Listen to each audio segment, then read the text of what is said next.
बिस्मिल्लाहिर्रहमानिर्रहीम अस्सलाम वालेकुम नाज़रीन। मैं हूं आपका मेज़बान दानिश अंसारी और आप देख रहे हैं मेरा YouTube channel Danish Ansari official. नाज़रीन, आज हम बात करेंगे मलिक महबूब साहब से। आप सबके फेवरेट हैं, मशहूर एस्ट्रोलॉजर हैं। अस्सलाम वालेकुम मलिक साहब, कैसे हैं आप? वालेकुम अस्सलाम। अल्लाह का करम है। आप सुनाए दानिश साहब, क्या हाल चाल है आपके? अल्हम्दुलिल्लाह मलिक साहब, मैं भी ठीक हूँ। मलिक साहब, आज का प्रोग्राम बड़ा इंपॉर्टेंट और बड़ी इंटरेस्टिंग खबर पर है। खबर यह है कि पाकिस्तान और सऊदी अरब के डिफेंस एग्रीमेंट में अब तुर्की भी शामिल हो गया है। अब तुर्की के शामिल होने से दुनिया पर इसके क्या इम्पैक्ट होंगे, क्योंकि ये मुल्क इस वक्त इत्तेहाद कर रहे हैं जिस वक्त ईरान और इसराइल और अमेरिका की लड़ाई चल रही है, और यूक्रेन और रशिया भी आमने सामने हैं। क्या इम्पैक्ट हो सकते हैं? क्या ये मुआहदा करके इन ममालिक ने ठीक फैसला किया है? क्या देखते हैं इनका फ्यूचर? देखें, पहले भी मुआहदा हुआ था। ये आपको याद होगा जब पिछले साल इक्लिप्स आया था, और फिर वही चीज रिपीट हुई है और फिर मुआहदा हुआ। लेकिन मैं इस मुआहदे को एस्ट्रोलॉजिकल ऐसे देख रहा हूँ कि आने वाले टाइम में, जैसे मैंने बताया है, कि तीसरी जंग अजीम होगी। लेकिन अभी नहीं, 2030 में, 2030 में तीसरी जंग अजीम दिखती है।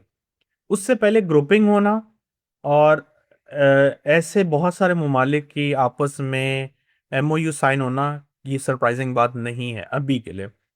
एक बात और ये है कि आपको याद होगा जब ये ईरान और इसराइल का एक्टिव जंग चल रही थी अप्रैल में, तो मैंने आपको बहुत दफ़ा इंडिकेट किया था कि अब जो नेक्स्ट टारगेट में मुल्क आने वाला है वो तुर्की है। और इसमें कोई दो राय नहीं होते, जब ऐसे ममालिक को कोई थ्रेट होती है या इनको अंदर ही अंदर ऐसी मतलब इंटेलिजेंस रिपोर्ट होती है, तो डेफिनेटली ये मुल्क आपस में क्लब करते हैं। तो मेरे लिए सरप्राइजिंग बात नहीं है ये बात, बल्कि डेफिनेटली शो कर रही है कि इन ममालिक को मेजर थ्रेट आने वाले दिनों में होंगे। तो ये तो बात श्योर हो गई है। जैसे सऊदीया ने उस वक्त किया जब जंग शुरू भी नहीं हुई थी, ईरान और इसराइल के। अब जब इसमें तुर्की ऐड हो रहा है, तो ये बहुत वाज़ेह पैगाम है कि इसराइल के या आने वाले दिनों में दूसरे ममालिक के तुर्की के ऊपर बहुत नजर है और इसके साथ साथ पाकिस्तान पर भी, इसमें कोई डाउट नहीं है। मलिक साहब, माजी में हम देख चुके हैं जब भी इस्लामी ममालिक कोई इत्तेहाद बनाते हैं तो उसका नतीजा बहुत बुरा होता है। भुट्टो साहब ने जब 50 इस्लामी ममालिक को एक छत के नीचे इकट्ठा किया था, एक प्लेटफॉर्म दिया था, तो हमने देखा कि उसके बाद शाह फैसल के साथ क्या हुआ, कर्नल कदाफी के साथ क्या हुआ, सद्दाम हुसैन के साथ क्या हुआ। इवन के भुट्टो साहब का क्या नतीजा निकला उसके बाद हम सब जानते हैं, हम इससे वाकिफ हैं। मैं ये जानना चाहता हूँ कि इस मरतबा एक मरतबा फिर मुस्लिम ममालिक इकट्ठे हो रहे हैं और ताकतवर मुल्क इकट्ठे हो रहे हैं, छोटे मोटे मुल्क नहीं। आप क्या देख रहे हैं, इसका क्या नतीजा निकल सकता है? क्या इसका कोई खुदा ना खासा इन ममालिक के ऊपर कोई बैड इम्पैक्ट तो नहीं आ सकता है? क्योंकि वेस्टर्न कंट्रीज जो हैं वो ये नहीं चाहती कि इस्लामी मुल्क इकट्ठे हों।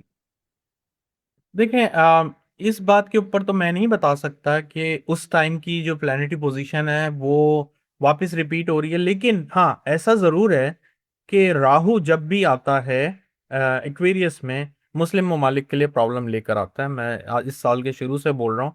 और प्लानिटरी ट्रांजिशन अगर सेम हो जाए, तब भी मेजर प्लैनेट, जो मेजर मूवमेंट में प्लैनेट है, जैसे जुपिटर, सैटर्न, नॉर्मली हम वैदिक एस्ट्रोलॉजी में यूरेनस, नेपट्यून, प्लूटो को नहीं काउंट करते, लेकिन इनके असरात भी बहुत गहरे होते हैं।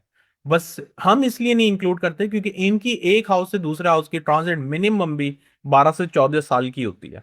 मतलब एक घर से दूसरे घर में मूव करने में 12 से 14 साल लग जाते हैं। अब अगर हम पहले के टाइम में जाएं, जब ये एहतियात बना था और प्रॉब्लम हुई थी, तब जो मेजर प्लैनेट थे और अब के जो मेजर प्लैनेट हैं वो सेम नहीं है। हाँ, थोड़ी बहुत सिमिलैरिटीज हैं, लेकिन मेजर प्लैनेट जो इन्फ्लुएंस लाते हैं दुनिया पे, वो सेम नहीं है। तो मुझे ऐसा नहीं दिखता कि वापस से वही चीजें रिपीट होंगी। हाँ, डिफरेंट वे में चेंजेस नजर आ रही हैं, जो मैं आपको बता रहा हूँ कि ये मुल्क अगर इकट्ठे हो रहे हैं, तो इसमें कोई, अल्लाह करे मैं गलत हूं, अल्लाह करे, कोई पॉजिटिव होप नजर नहीं आ रही है। इसमें यही नजर आ रही है कि अल्टीमेटली आने वाले दिनों में पाकिस्तान कुछ ऐसे मसाइल का सामना करेगा जो हम नहीं चाहते कि हम सामना करें। लाइक किसी और की जंग में पाकिस्तान की इन्वॉल्वमेंट यहाँ पे बहुत क्लियर नजर आ रही है। और मुझे अच्छे से याद है जब गजा में भी पाकिस्तान के कुछ मिलिट्री के लोग भेजे गए हैं या जो भी अफवाज भेजी गई है, तब भी मैंने कहा था ये पाकिस्तान के लिए ट्रबल पैदा करती हुई आपको नजर आएंगी आगे आने वाले दिनों में।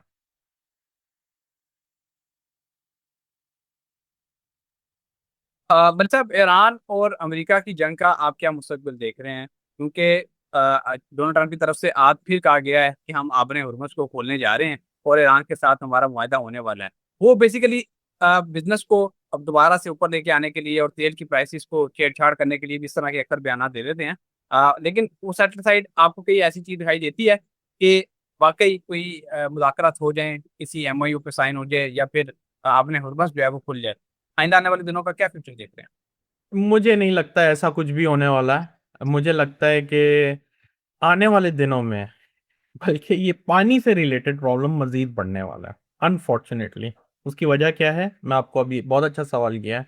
ये जो इक्लिप्स आ रहा है, सोलर इक्लिप्स, और इसमें जो जुपिटर और सैटर्न की पोजीशन है, इससे बहुत क्लियर इंडिकेट हो रहा है कि आने वाले महीनों में ऑयल ट्रेडिंग, फाइनेंशियल मार्केट, ये सब में बहुत ज़्यादा एक chaos पैदा होगा और प्रॉब्लम मजीद बढ़ती हुई दिखेगी। मेरे ख्याल से डोनाल्ड ट्रंप की बातों को वैसे भी हमें अभी फिलहाल के लिए नहीं सीरियस लेना चाहिए। ये जो बोलते हैं उसके ऑपोजिट ही करते हैं, ये हम लोगों को सबको अब पता है, इसमें कोई नई बात नहीं है। हम अगर सितारों की तरफ देखें तो उसमें बहुत क्लियरिटी से नजर आता है कि आने वाले दिन, अल्लाह करे मैं गलत हूं, फिर से बोल रहा हूं अल्लाह करे गलत हूं, मजीद मुश्किलात लेकर आ रहे हैं। और मैंने जैसे कहा भी था, अप्रैल के बाद से, अप्रैल से 2-3 महीने का एक जो गैप है, ये आपको यूं समझें कि एक सांस लेने का मौका दिया जा रहा है। ये फिर मामलात आगे आगे वाले दिनों में मजीद खराब होते हुए दिखेंगे। मनी साहब, कुछ पॉलिटिकल क्वेश्चन है वो आपसे पूछना चाहता हूँ। गिलगित बल्तिस्तान और आज़ाद कश्मीर में किस तरह इलेक्शन हुए, किस तरह इलेक्शन के नताइज को मोल्ड किया गया, किस तरह गिलगित बल्तिस्तान में पीपल्स पार्टी की हुकूमत बनवाई गई, और किस तरह मुस्लिम लीग नून की आज़ाद कश्मीर में हुकूमत बनवाई जा रही है, ये सब उससे वाकिफ है। लेकिन सर, पीपल्स पार्टी जो है वो इस चीज़ को एक्सेप्ट नहीं कर रही। वो कह रही है आज़ाद कश्मीर में जो निज़ाम नाकाम करवाया गया है उसका हिसाब देना पड़ेगा। देखिए, दानिश साहब, ये कह रहे हैं हिसाब निज़ाम जो किताब, है नाकाम नहीं हुआ, बल्कि इसको जी मलिक साहब।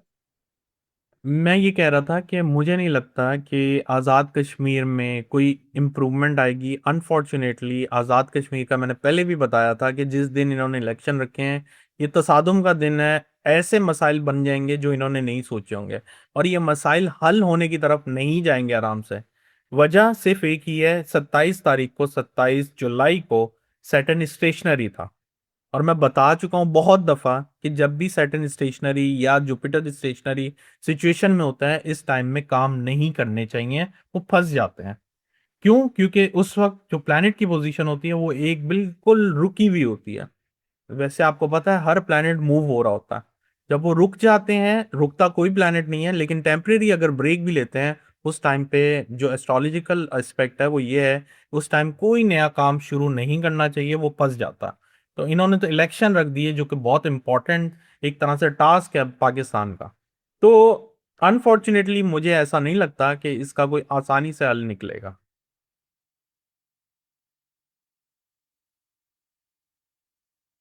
ओके मलिक साहब। अच्छा मलिक साहब, इमरान खान साहब के हवाले से आजकल सोशल मीडिया पे खबरें चल रही हैं कि 30 दिन के अंदर अंदर मुमकिन है खान साहब को बिरून मुल्क भेज दिया जाए।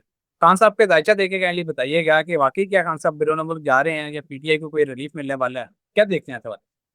देखिए, पीटीआई, मैंने आपको बहुत डिटेल में बताया है कि पीटीआई इटसेल्फ कुछ भी नहीं कर सकती।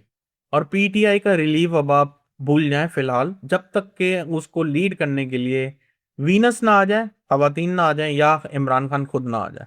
दूसरी इंपॉर्टेंट बात, इमरान खान का मुझे मार्च के महीने से जो वक्ती जायचा उससे दिख रहा है कि वो बाहर जाने वाले हैं। बाहर से मुराद ये है कि जेल से बाहर निकलने वाले हैं। तो हमने देखा कि मार्च में वो एक एक तरह से हॉस्पिटल के इनके चक्कर तो बहुत बढ़ गए। जी हाँ, तो 12th हाउस में हॉस्पिटलाइजेशन भी दिखती है, और बैरूनी मुल्क का सफर भी दिखता है। लेकिन राइट नाउ अगर आप मुझे बोलें तो नवंबर तक मुझे खान साहब की सेहत में बहुत मसाइल नजर आ रहे हैं। तो पॉसिबिलिटीज बहुत ज्यादा हैं कि उनको शायद इसलिए बाहर भेजा जाए कि उनकी तबीयत अब कंट्रोल से बाहर हो रही है। तो ये, इस बात पे मैं जरूर एग्री करूंगा कि खान साहब की सेहत अभी अच्छी नजर नहीं आ रही नवंबर तक।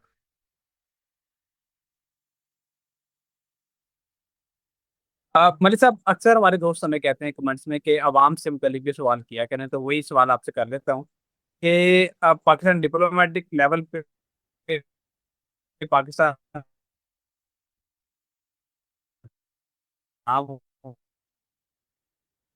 है, पाकिस्तान की प्राइजेस जो है वो कम होने का नाम नहीं ले रही, गैस की प्राइजेस भी बढ़ रही हैं, महंगाई अपने अरूज पर है।